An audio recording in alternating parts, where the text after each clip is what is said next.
First బైట్లోనే నేను shock అయ్యా, ఇంత సాఫ్ట్గా ఉంటుందని అసలు ఎక్స్పెక్ట్ చేయలేదు. నమస్కారం అండి, welcome back to Pilleru Diaries. ఈరోజు మనం చూడబోతుంది మన ఏరియాలో one of the most famous అయిన హాట్ అండ్ టేస్టీ హలీమ్ స్పాట్కి అయితే వచ్చాము. సో ఇంగ్రీడియంట్స్ చూసుకుంటే కనుక ఈ హలీంలో యూజ్ చేసేది fresh mutton, wheat and dal అట్లాంటివి, ginger garlic paste, some special ingredients ఎన్న అయితే యూజ్ చేస్తారు. అండ్ ఫుల్ గీ అండి. స్లో కుకింగ్లో దగ్గర 6 to 8 hours బాయిల్ చేస్తున్నారు. అప్పుడే అస్సలు టేస్ట్ అయితే వస్తుంది దీనికి. పైగా మాస్టర్కి చాలా ఎక్స్పీరియన్స్ ఉందండి, నియర్లీ 35 years అంట. సో ఇట్లా ఫుడ్ ప్రిపరేషన్ చేసే దాంట్లో కంటిన్యూగా మిక్స్ చేస్తూ ఉంటారు, స్మూత్ పేస్ట్ లా అయ్యే వరకు. అండ్ ఈ పేషెన్స్ అండ్ ఎఫెక్ట్ వల్లనే హలీంకి రాయల్ టేస్ట్ వస్తుంది.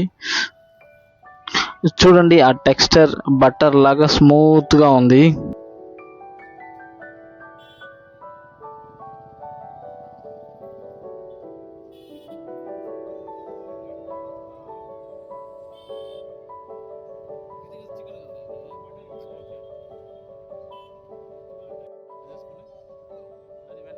సో బౌల్లో తీసుకొని కొంచెం fried onions, cashew nut, lemon juice కొంచెం అండ్ కొంచెం నెయ్యి కనుక వేస్తే కనుక ఆ టేస్టే వేరే. సూపర్ సాఫ్ట్గా పర్ఫెక్ట్గా ఉందండి. మసాలాస్ అన్నీ కూడా, మటన్ పీసెస్ కూడా బాగా మెల్ట్ అయిపోయినాయి.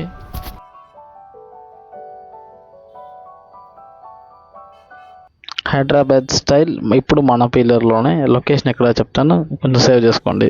లొకేషన్ డీటెయిల్స్ వచ్చి 2 ప్లేసెస్ ఉన్నాయండి. ఒకటేమో చిత్తూరు రోడ్లో రాయలసీమ హోటల్ అండ్ ఇంకోటి వచ్చి గవర్నమెంట్ హాస్పిటల్ ఆపోజిట్లో స్టాల్ వేసి సేల్ చేస్తున్నారు. ఈవినింగ్ టైంలో అయితే అవైలబుల్గా ఉంటుందండి. సో మీరు కూడా ట్రై చేసి కమెంట్లో చెప్పండి టేస్ట్ ఎలా ఉందో. సో కుదిరితే లైక్, షేర్, సబ్స్క్రైబ్ చేయండి. పిల్లేరు డైరీస్ని సపోర్ట్ చేయండి. నెక్స్ట్ వీడియోలో ఇంకో టేస్టీ కంటెంట్తో కలుద్దాం. Thank you. Like, comment, and subscribe.